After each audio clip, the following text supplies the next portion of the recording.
Hello दोस्तों, आज मैं अपना वीडियो स्टार्ट करूँगी रामायण की एक प्यारी सी चौपाई के साथ। जेहि के जेहि पर सत्य स्नेहु, सो तेहि मिलहि न कछु संदेहु। अर्थात जिसका जिस पर सत्य स्नेह रहता है, सत्य प्रेम रहता है, वो उसे मिलकर ही रहता है और इसमें कोई संदेह नहीं है। तो दोस्तों, रामायण की ये प्यारी सी चौपाई हमें कितना कुछ सिखाती है। अगर हमारा प्रेम, हमारा प्यार किसी के लिए सच्चा है तो पूरी कायनात लग जाती है उसे हमसे मिलाने के लिए, और इसमें कोई भी संदेह नहीं है। अब यहाँ सवाल आता है कि आपका सच्चा प्रेम, सच्चा स्नेह किस पर है? तो दोस्तों, अगर आपका सच्चा प्रेम, सच्चा स्नेह ईश्वर पर होता है तो देखिए यूनिवर्स क्या क्या करते हैं हमें हमारे ईश्वर से मिलाने के लिए। फॉर एग्ज़ाम्पल, आपको बचपन से ही कहीं ना कहीं भगवान, मंदिर या आप जिस भी धर्म के हैं उस ओर खिंचाव रहता है। कहीं ना कहीं आपकी फैमिली में कोई एक मेंबर ऐसा ज़रूर होता है जो भगवान से बहुत ज़्यादा कनेक्टेड रहता है। वो ध्यानी या फिर पूजा पाठ करने वाला होता है। For example, in my case, मेरे दादाजी और मेरे पापा जी दोनों ही बहुत ज़्यादा पूजा पाठ किया करते थे, और पापा को देखकर मेरी भी आदत बन गई थी रोज़ बजरंगबली के मंदिर जाना, उन पर सिंदूर और चमेली का लेप लगाना, अकोने के पत्तों पर जय श्री राम लिखना, अच्छे से पूरी पूजा करना, हनुमान चालीसा पढ़ना। सो आई एम ब्लेस्ड कि मेरे पापा जी की वजह से मुझे बचपन में ही हनुमान चालीसा याद हो गई थी। एंड ट्रस्ट मी दोस्तों, दिस इज़ वेरी पावरफुल। जब आप पढ़ोगे तो खुद ही रियलाइज़ करोगे। तो आप भी मेरे साथ सारे डॉट्स जोड़ते जाइए। इसके बाद बचपन से ही कई बार कई तरह की परेशानियां लग जाती हैं, और आप उन परेशानियों के चलते भगवान से और ज़्यादा कनेक्ट होने लगते हो, भगवान के और ज़्यादा करीब आने लगते हो। और फिर आता है सबसे बड़ा दुख, या फिर एक ऐसी सिचुएशन जिसकी वजह से आप ध्यान में आते हो, यानी मेडिटेशन में आते हो।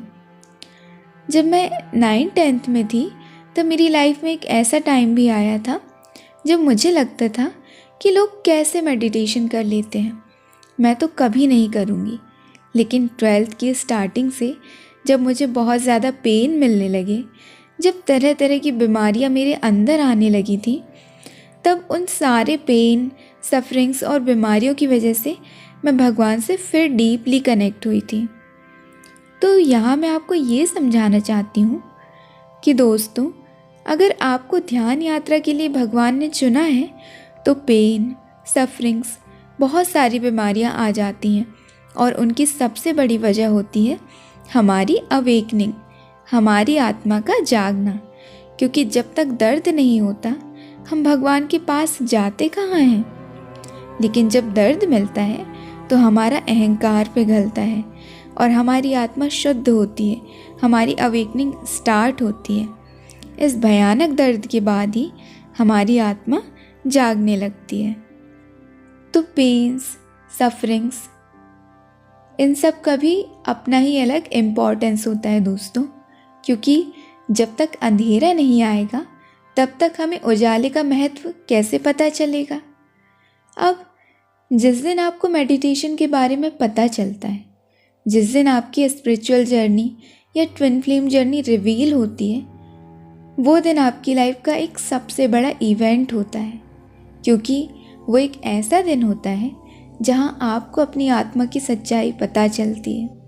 आपको पता चलता है कि आप स्पिरिचुअल जर्नी में हो या ट्विन फ्लेम जर्नी में। सो इन माय केस मुझे अपनी ट्विन फ्लेम जर्नी पता चली थी 2020 में। तो जर्नी चाहे जो भी हो दोस्तों, हमें अंत में अपने भगवान से मर्ज होना है। तो आपकी जर्नी रिवील होना, आपका मेडिटेशन में आना, ये एक बहुत बड़ा गिफ्ट होता है गॉड का। कायनात पूरी तरह से लग जाती है आपको भगवान से मिलाने, आपको आपके सच्चे गुरु मिलते हैं और वो सारी चीज़ें मिलती हैं जिससे स्टेप बाय स्टेप आप अपनी यात्रा पूरी कर सको। तो दोस्तों, अपनी जर्नी पूरी करने के लिए अपनी नीयत सही रखिए, सच्ची नीयत रखिए, सच्चा प्रेम, सच्चा स्नेह रखिए कि इस जीवन में मुझे अपनी स्पिरिचुअल या ट्विन फ्लेम जर्नी पूरी करनी है, चाहे जो भी हो, चाहे जो भी बाधाएं आए। फिर देखना कैसे पूरी कायनात आपकी मदद करती है आपकी जर्नी पूरी कराने में, आपको मोक्ष दिलाने में।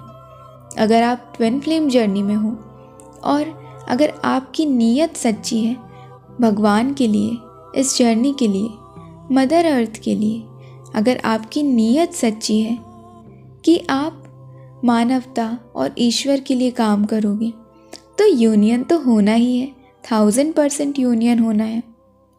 सिमिलरली, अगर आप किसी कॉम्पिटिटिव एग्ज़ाम की तैयारी कर रहे हैं और आपका उस एग्ज़ाम के प्रति सच्चा स्नेह है, सच्ची लगन है, तो डेफिनेटली आप उस एग्ज़ाम को क्लियर कर पाओगे, उस एग्ज़ाम को निकाल पाओगे। तो जीवन के किसी भी क्षेत्र में, किसी भी काम में या अपनी स्पिरिचुअल लाइफ में आप अगर किसी काम को सच्ची लगन से करते हो, मन में ठान लेते हो, तो भगवान भी मदद करते हैं। भगवान भी आपकी मदद करते हैं कि बेटा तथास्तु, तेरी इच्छा ज़रूर पूरी होगी। फॉर एग्ज़ाम्पल, अगर आप नीट के एग्ज़ाम की तैयारी कर रहे हो या किसी भी कॉम्पिटिटिव एग्ज़ाम की तैयारी कर रहे हो और मान लो आप पढ़ाई ही नहीं कर रहे हो, उस चीज़ में अपना 100% दे ही नहीं रहे हो, मतलब आपका सच्चा स्नेह उस चीज़ पर नहीं है, तो होगा क्या? और ज़्यादा रुकावटें आती हैं, आलस आता है, कई कंडीशंस ऐसी बन जाती हैं कि आप पढ़ाई ना कर पाओ।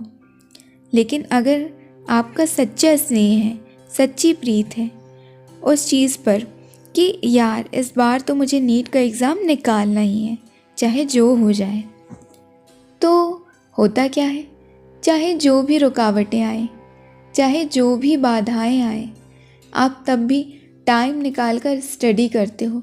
हर बुरे वक्त में भी जब आप अपने सच्चे प्यार, सच्चे संकल्प को नहीं छोड़ते, तो होता क्या है, आप टेस्ट में पास हो जाते हो। यूनिवर्स भी अब अप्रूवल दे देता है कि भाई इस लड़की या लड़के का सच्चा स्नेह है, सच्चा प्रेम है नीट के एग्ज़ाम के लिए, ट्रू डेडिकेशन है बच्चे में, तो फिर अब पूरी कायनात लग जाती है आपकी मदद करने में। अब यूनिवर्स सारी सिचुएशन रिवर्स कर देते हैं, पढ़ाई के लिए पैसे भी आ जाते हैं कहीं से, आपको टाइम भी मिलने लगता है एंड स्लोली आप फील करोगे कि सब तरफ से पूरी कायनात आपकी मदद कर रही होती है। और अंत में क्या होता है, आप नीट का एग्ज़ाम या कोई भी कॉम्पिटिटिव एग्ज़ाम निकाल लेते हो। तो दोस्तों, जिस भी चीज़ से आपने सच्ची प्रीत लगाई है, पहले उस प्रीत में खरे उतरो, फिर देखना भगवान सब कुछ आपको देंगे। आपकी सच्ची प्रीत के लिए भगवान कहेंगे तथास्तु बेटा। पर याद रहे, प्रीत सच्ची होनी चाहिए, चाहे कितनी भी दुखद स्थिति हो, आपकी प्रीत, आपका सच्चा प्रेम, आपकी ट्रू डेडिकेशन टूटनी नहीं चाहिए। सिमिलरली, भगवान ने अगर आपको स्पिरिचुअल जर्नी दी है, तो सोचिए क्यों दी है, क्योंकि उन्हें आपको मोक्ष दिलाना है, मुक्त करना है। अब आप अगर अपनी जर्नी के लिए डेडिकेटेड रहोगे, तो डेफिनेटली आपकी जर्नी पूरी होगी। पर उसके लिए आपको परखा जाएगा कि आप अपनी जर्नी और अपने भगवान से कितना सच्चा स्नेह रखते हैं, और इसके लिए आपको अपनी ईगो डेथ वाली प्रोसेस से गुज़रना पड़ता है। और जब सारी परीक्षाओं में आप धीरे धीरे पास हो जाते हैं, तो डेफिनेटली हमें जीते जी मोक्ष भी मिलता है, हम अपने भगवान को पा लेते हैं। वैसे ही ट्विन फ्लेम जर्नी में हमें अपने भगवान के साथ साथ अपने ट्विन फ्लेम के लिए भी डेडिकेटेड रहना है। डेडिकेटेड मीन्स खुद पर फोकस्ड रहना, खुद पर काम करना, ट्विन की फिक्र नहीं करना, बस निश्चिंत होकर खुद पर काम करना और ये ट्रस्ट रखना कि यूनियन तो होना ही है। तो आप अपनी ट्विन फ्लेम जर्नी के लिए डेडिकेटेड रहिए। जो भी ट्विन फ्लेम जर्नी में है, जो भी परीक्षाएं होती हैं उन्हें दीजिए।